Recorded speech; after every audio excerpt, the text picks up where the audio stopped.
Nous vous invitons à vous abonner si ce n'est pas encore fait, à activer la cloche pour être au courant de nos prochaines vidéos, à nous suivre sur nos réseaux Facebook, Instagram, adventiste.mq. Bon visionnage et prenez soin de vous. Nouveau sur votre chaîne YouTube Espérance Média Martinique. Le lundi à 18 h, une série de conférences tenues par Jean Bundara. La série Il m'a parlé. Il m'a parlé, c'est diverses thématiques autour de la personne de Jésus. Le lundi à 18 h sur votre chaîne Espérance Média Martinique.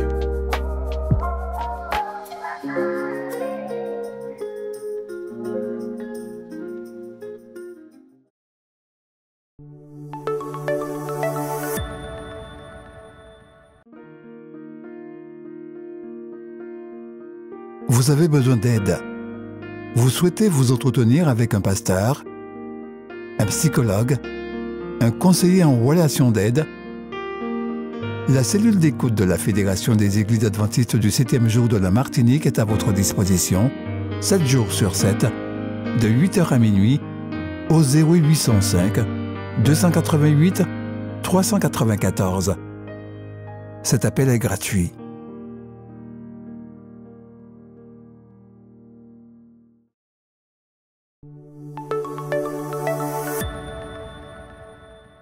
Bien que certaines offrandes puissent laisser une impression positive sur les êtres humains, elles n'impressionnent pas nécessairement Dieu.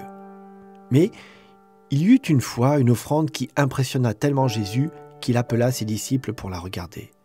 Il leur dit cette chose étrange, que la petite somme donnée par la pauvre veuve était plus grande que les grosses offrandes apportées par les riches ce jour-là. Jésus était-il en train de promouvoir les petites offrandes comme un idéal ou bien avait-il autre chose en tête? Une chose est certaine, Dieu n'est pas impressionné par la quantité ou le montant que nous pouvons apporter. Sinon, Jésus aurait félicité les gros donateurs du temple. Mais leurs grosses offrandes ne l'impressionnèrent pas. Ellen White indique quel est le critère divin pour les offrandes.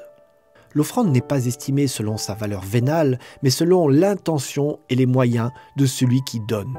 Nous trouvons ce texte dans Conquérant Pacifique, page 303.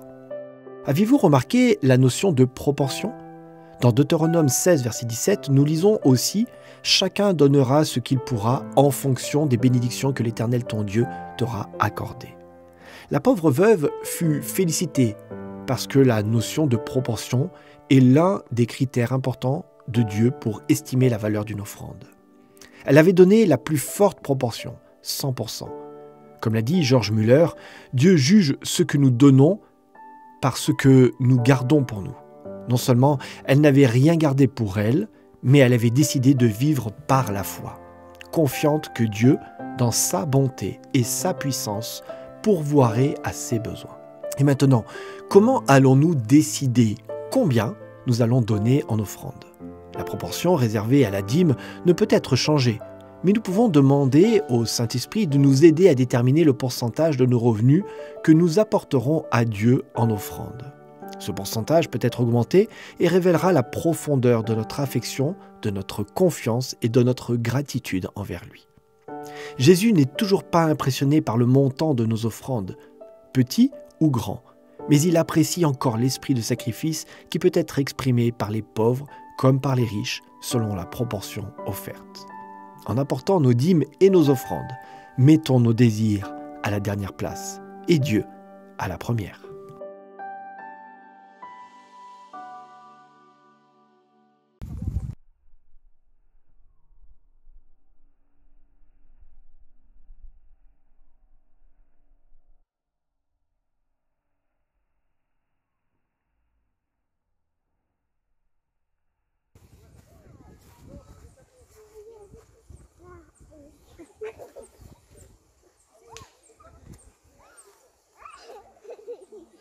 L'amour.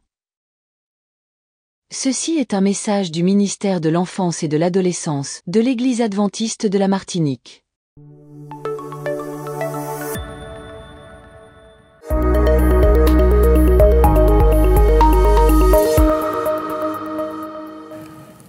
Bonjour à tous. Merci de nous accueillir chez vous pour ce temps de partage autour de la parole de Dieu. Le titre de la réflexion aujourd'hui au commencement Dieu. Une invitation peut-être à mettre Dieu dans tous nos commencements. L'homme a une responsabilité envers la création et envers Dieu. Le premier devoir de l'homme concerne la gestion de l'environnement naturel dans lequel Dieu l'a placé. L'Éternel, Dieu, prit l'homme et le plaça dans le jardin d'Éden pour le cultiver et pour le garder. Genèse chapitre 2, verset 15. Afin de le cultiver et de le garder. Cultiver, en prendre soin, dans le sens de ne pas le polluer, de ne pas surexploiter, limiter notre impact carbone en cultivant directement chez nous ce dont nous avons besoin. Au lieu de commander, observer les temps de repos du sol, car nos ressources sont fragiles. Garder, dans le sens qui implique la responsabilité de préserver ce qui a été reçu pour protéger, valoriser, garder en vie. S'inscrire dans ce processus n'est possible qu'en reconnaissant Dieu au commencement de toutes choses et que nous sommes les intendants de Dieu. La pollution des sols pour le profit de l'agriculture à outrance ou la recherche des minerais à forte valeur marchande pousse les hommes sans scrupule à dominer la terre dans le sens négatif. L'orpaillage clandestin en Guyane avec du mercure détruit l'environnement et la faune et la flore. Aujourd'hui, en République démocratique du Congo, 40 000 enfants sont dans des mines artisanales afin d'extraire du cobalt pour les batteries de téléphone ou des voitures. Plus proche de nous, le scandale du chlordécone poursuit ses ravages sur la prostate des Antillais exposés à ce fléau.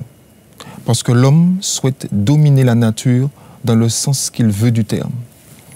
La Bible nous dit dans le psaume 8, au verset 4 à 10, nous lisons « Quand je contemple les cieux, ouvrage de tes mains, la lune et les étoiles que tu as créées, qu'est-ce que l'homme pour que tu te souviennes de lui, et le Fils de l'homme pour que tu prennes garde à lui? Tu l'as fait de peu inférieur aux anges, et tu l'as couronné de gloire et de magnificence. Tu lui as donné la domination sur les œuvres de tes mains, tu as tout mis sous ses pieds, les brebis comme les bœufs et les animaux des champs, les oiseaux du ciel et les poissons de la mer, tout ce qui parcourt les sentiers des mers. Éternel, notre Seigneur, que ton nom est magnifique sur toute la terre. » En nous appuyant sur la Bible, nous découvrons un Dieu créateur, ce qui contredit les théories de l'évolution, qui déclarent que le monde s'est formé tout seul, progressivement, par une succession d'événements accidentels à partir d'une condition inférieure jusqu'à une position supérieure.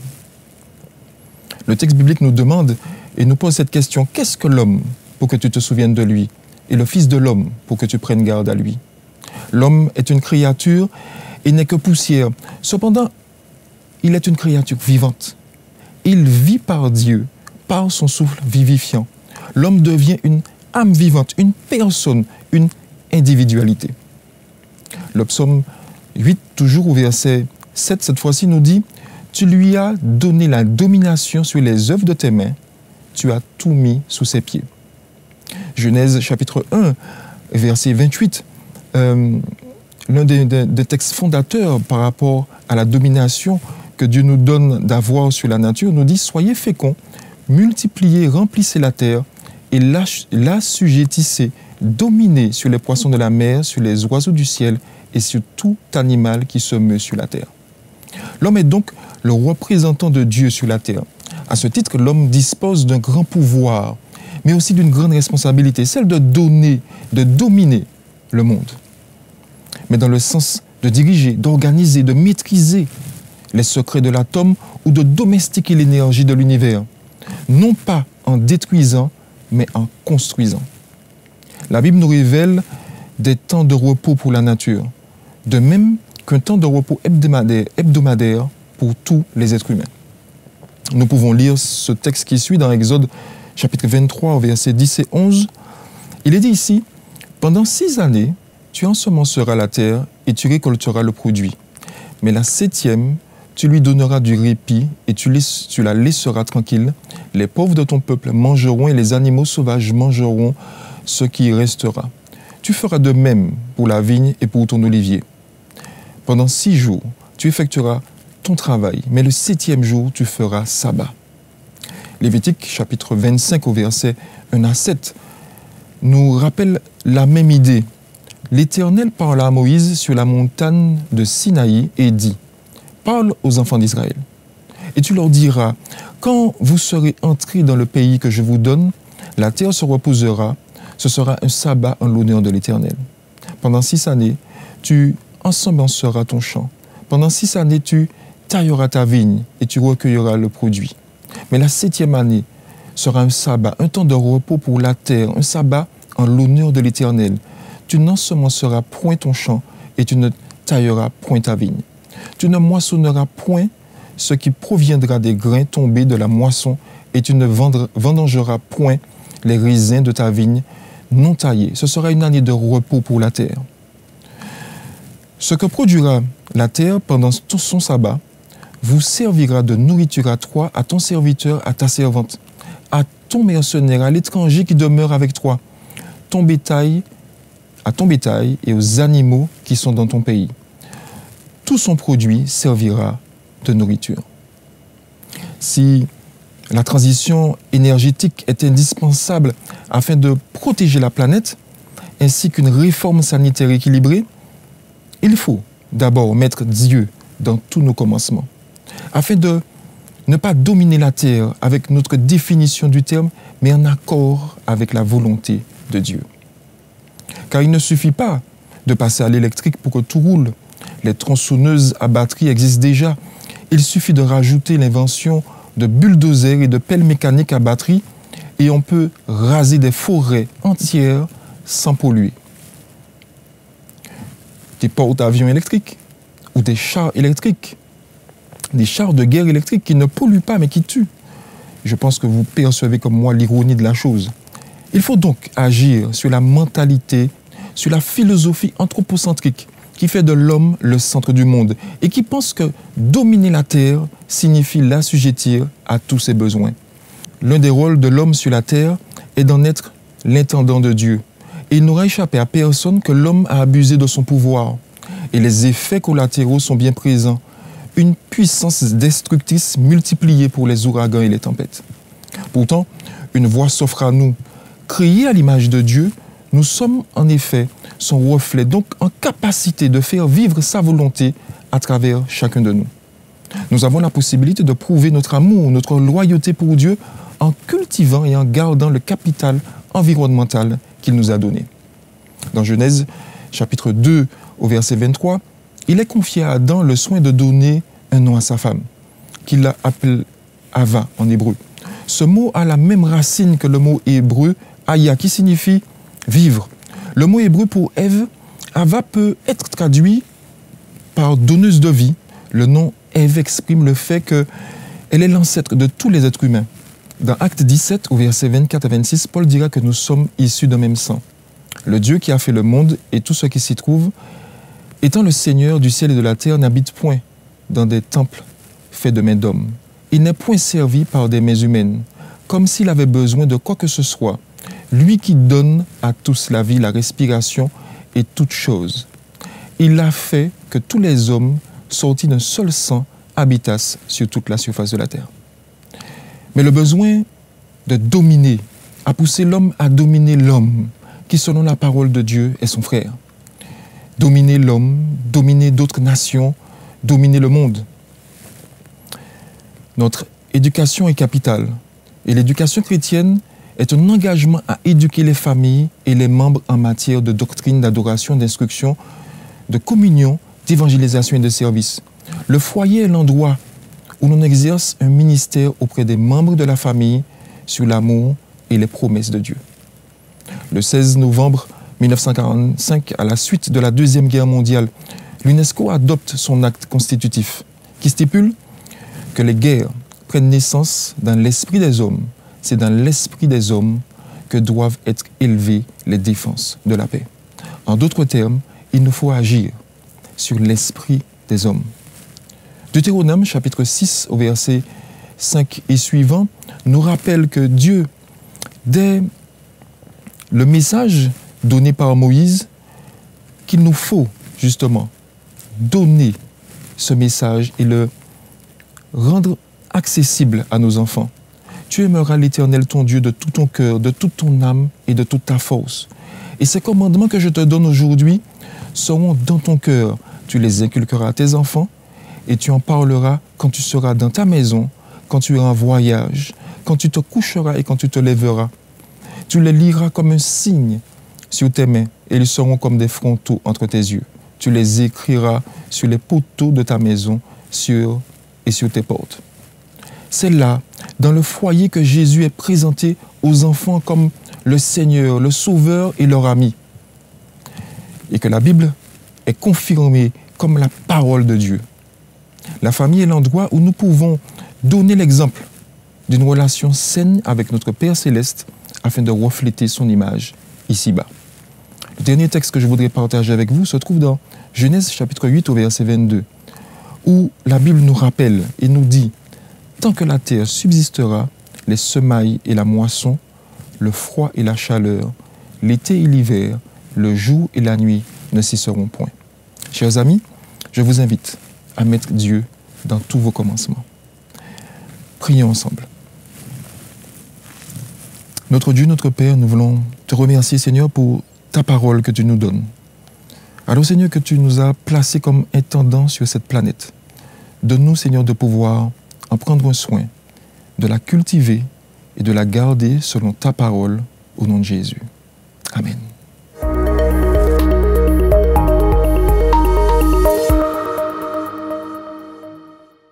Média Martinique.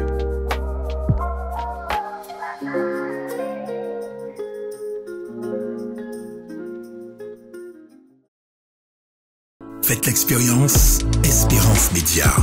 Vibrez, écoutez et regardez votre radio Espérance FM en direct. Les podcasts de vos émissions préférées, les worship moments, tout à portée de main en un clic. Téléchargez dès maintenant l'application Espérance Média, disponible sous les plateformes de téléchargement Apple Store et Google Play.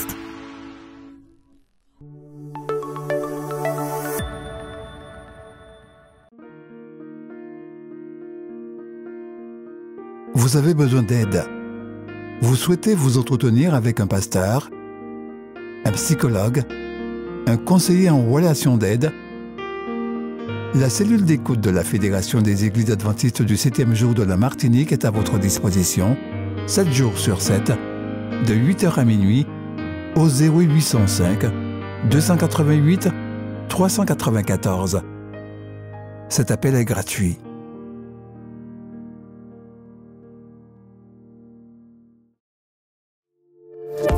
N'oubliez pas de vous abonner si ce n'est pas encore fait, de liker et de partager avec vos amis si cela vous a plu. À bientôt pour une prochaine vidéo.